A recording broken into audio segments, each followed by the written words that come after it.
The Roman Empire, one of the mightiest ancient powers in mankind's history.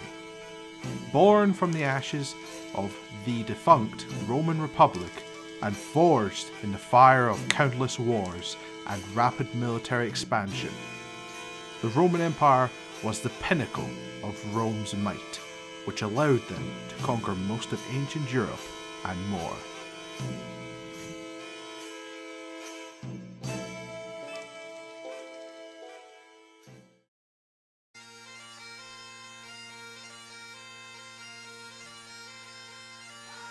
Falkirk, a town of history, influence and beauty. The site of two prominent battles in Scottish history and a powerful industry heavyweight during the Industrial Revolution. The town of Falkirk is one of Scotland's most renowned and historical settlements.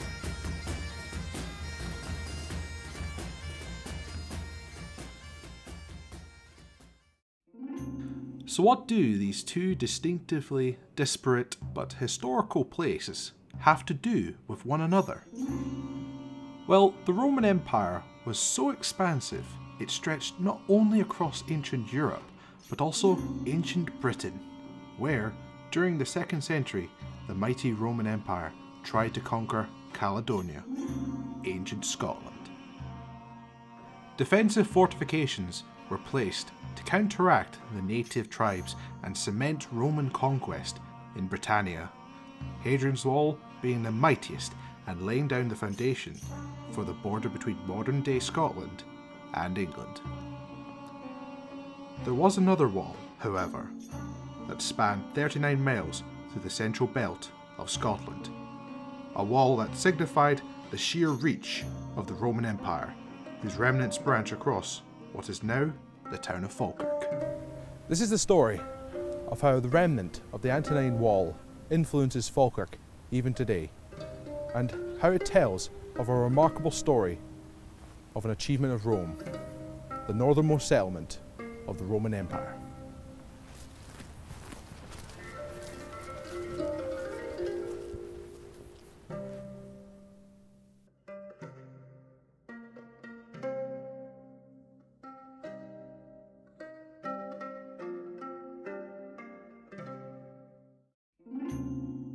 We begin the journey of the Antonine Wall's route through Falkirk with one of the best preserved landmarks that dots the wall's path east, Roth Castle Fort, just located outside of Bonnybridge. Founded in 142 AD along with the rest of the wall, Roth Castle is the second largest fort and, at its peak, was a base for over 480 infantry soldiers for the Roman army. The fort covered 4,000 square meters and contained several substantial stone buildings, such as a headquarters, the commander's house, a barracks, and a bathhouse and a granary. 1,872 years later, however, the buildings have disintegrated, and all that remains, like many Roman ruins, only foundations of these structures remain here in Roth Castle Fort.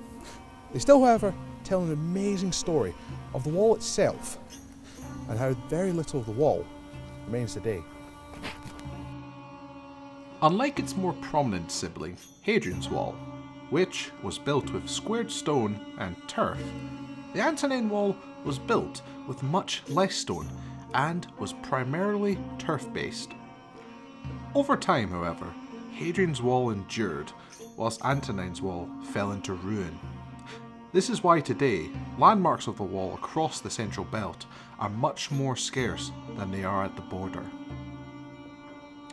However, Falkirk was more fortunate with the ruins that span across it, and is the site of the best evidence of the Roman occupation in ancient Scotland.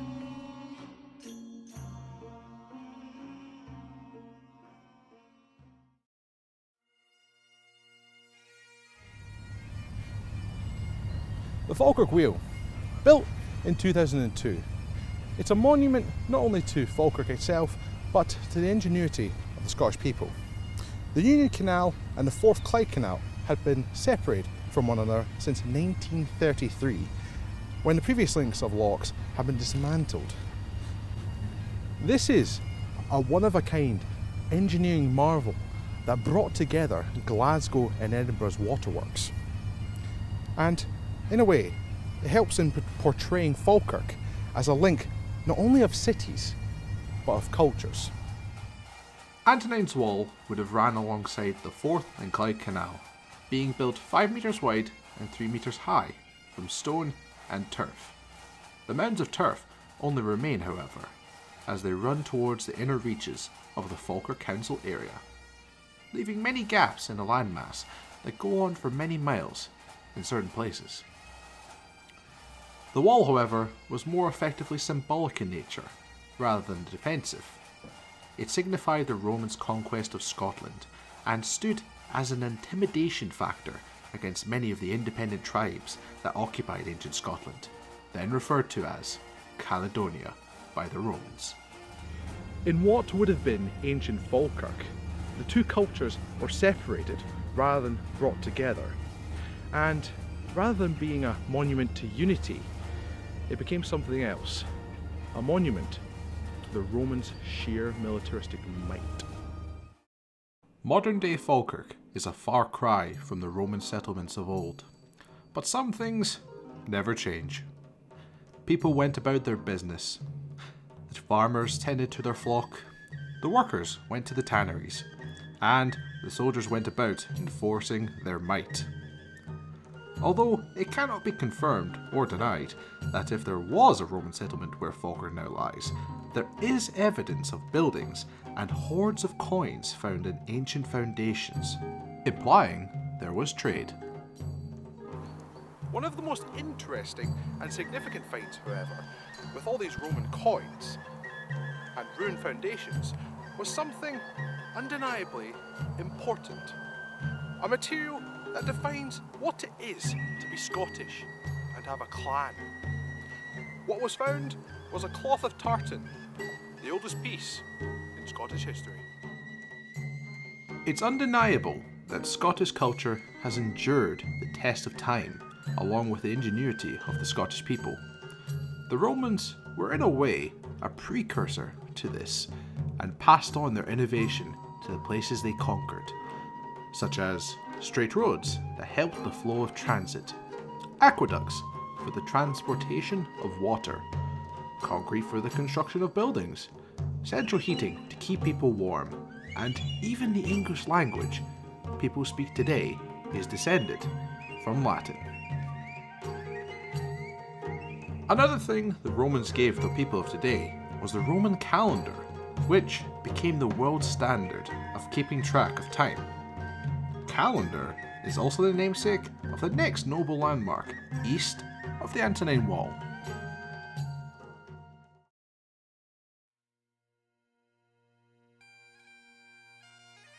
It wasn't only just the Romans who held battles and had military might in Scotland. Two major battles took place in the humble town of Falkirk. One in 1298 between Scotland and England, a defeat to the Scottish people that cost them their national hero, William Wallace.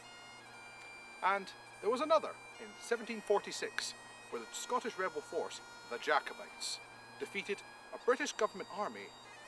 The leader of this political movement, Charles Edward Stuart, was none other than Bonnie Prince Charlie. Calendar House is a mansion founded during the 14th century that has a storied history of housing Scotland's most famous and infamous characters. Nestled in the beautiful Calendar Park, the mansion is situated close to the turf fortification of the Antonine Wall as they leave central Falkirk.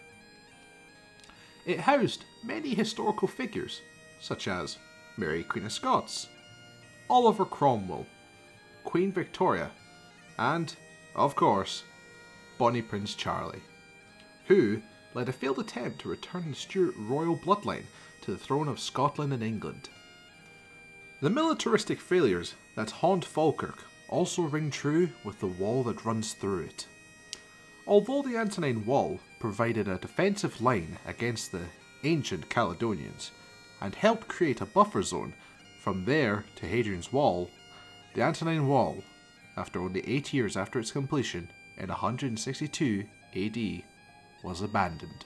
The Roman legion present in Scotland at the time withdrew to Hadrian's Wall, and the wall lay deserted. It became, however, a place of accommodation for the Brythonic tribes. After a series of attacks by hostile tribes, however, the wall was returned to in 208 AD to secure the frontier once again. Then it was repaired after years of neglect. However, after a couple of years, the reoccupation proved fruitless, and the wall was abandoned this time, for good.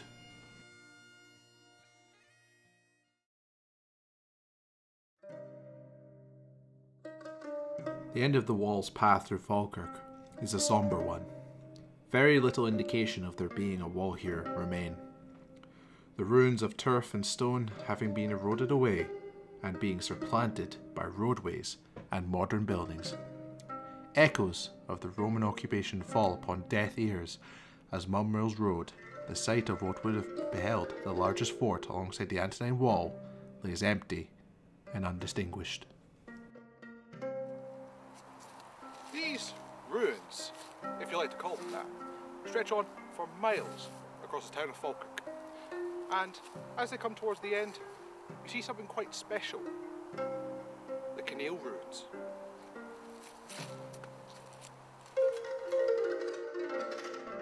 The journey of the Antonine Wall's path through Falkirk ends here, near the town of Grangemouth, the outermost Falkirk Council urban area. The Canale ruins feature the most viewable foundations of the fortlet that presided in a vast field. The smaller fort covered just 1/10 of an acre. However, excavations went ahead, and it remains a very notable landmark due to the fact that the foundations have been marked and the lines that dot across the field have been partially reconstructed. This helps outline the base of what would have been the ruin and how interesting and advanced Roman architecture was when compared to the settlements of the Caledonian tribes of the time. The Romans have come and gone. Their empire is nothing but a remnant of its former self, and like all empires, it eventually crumbled, allowing for a new world to take its place, inspired by the engineers who came before them.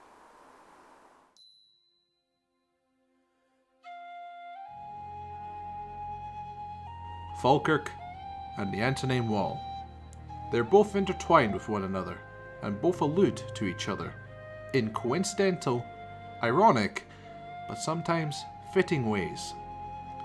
Thanks to the Romans, they passed on their knowledge of many engineering and societal landmarks that helped pave the way for the world we know today, and for the Falkirk we know today. From the epic military ruins of Roth Castle Fort to the mighty engineering achievement that is the Falkirk Wheel. From the humble town centre to the ghostly absence of the mighty Mumro Fort, and from the landmark staying place of historical heavyweights in Calendar House to the end of the historical landmark of the Antonine Wall in Falkirk with the Canale ruins. The Antonine Wall may have represented the sheer militaristic might of the Roman Empire and split Caledonians from one another, but now, in the 21st century, the Antonine Wall helps reinforce the image of Falkirk as being the town that links cultures, cities, and people together. The most northerly frontier of the conquesting Romans has now become a symbol of significant worth and a site of cultural ingenuity.